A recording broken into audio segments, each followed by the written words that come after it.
இல்லை, நான் கேட்குற தமிழ்நாட்டு மக்கள்கிட்ட தெரியாததான். திமுகவில் இருந்த கூட்டணி எல்லாம் இப்போ தாவேகாவுக்கு போயிடுச்சு. தாவேகாவில் நின்று அவங்க திமுகவில் இருந்து ஜெயிச்சாங்களா, தாவேகாவில் இருந்து ஜெயிச்சாங்களா? காங்கிரஸ் கட்சியும் தாவேகாவில் இருந்து தான் 4 இடத்துல 5 இடத்துக்கு வந்துச்சு. கம்யூனிஸ்ட்டும் 2 இடத்துல வந்திருக்குது. திருமாவளவனும் 2 இடத்துல வந்திருக்கிறாரு. இவங்க எல்லாம் சேர்ந்து கை கோர்த்துட்டு போனால் எப்படி? நன்றி கெட்ட உலகம் இல்லாது. சொல்லுங்கள் மக்களே, உங்களுக்கே புரியுதா இல்லையா?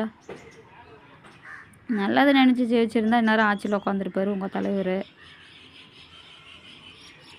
திமுக ஒரு தீய சக்தி, திமுக ஒரு தீய சக்தின்னு சொல்லி வச்சுருக்காரு. அப்படி இருந்ததா உங்களுக்கு எல்லாம் நல்லதெல்லாம் செஞ்சாங்களா? சொல்லுங்கள். நல்லா யோசனை பண்ணி பார்க்காத ஓட்டு போட்டிங்களோ? ஒரு மாற்றம் வரணும்னு நினச்சிங்க.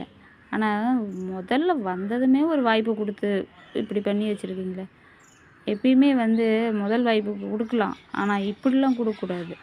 அவங்களுக்கு அரசியலை பற்றி தெரியணும். 1 வருஷம்தான் இருக்கும், உடனே வாய்ப்பை கொடுத்து வச்சுருக்குறீங்க.